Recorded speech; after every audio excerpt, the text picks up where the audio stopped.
Ooh, baby, I like to roll. Yeah, baby, I like to roll.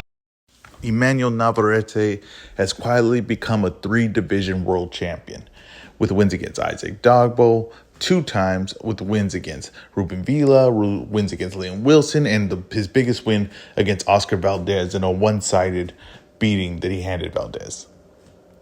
And he is not talked about in the pound-for-pound rankings. And I'm not here to say that this is a huge outrage or this is something that needs to happen, because I'm going to say I kind of agree with it. I think it's quite okay that he's not talked about. And a lot of people misconstrue what pound for pound stands for as if it is means you have to move up all these weight classes. That's not what pound for pound stands for. Pound for pound stands for let's measure all the guys up, right? No matter the weight division, and who do we consider the best fighter.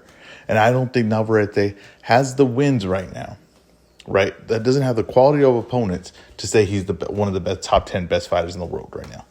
Now he's moving up all the weight classes. And he's doing all the things that we think for pound. But you do need those names, right? You do need those names. And if you're paying attention to the news with Shakur fighting Frank Martin, right? Getting himself in place for that title. With Lomachenko fighting Kambosos, rumored in Australia, getting in place for the IBF title.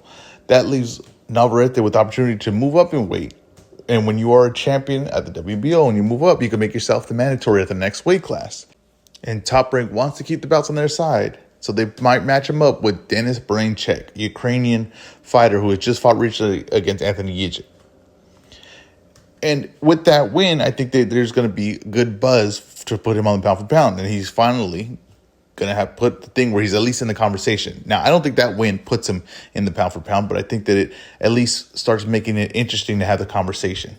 That Emanuel Navarrete will be a 4-division world champion, similar to Inoue, similar to Canelo, but not the level of name opponents. And that's the most important part when I think of boxing. You got to have the name opponents. And if he doesn't have those names, I can't put him over guys like Bivol, guys like Haney, guys like Francisco Estrada.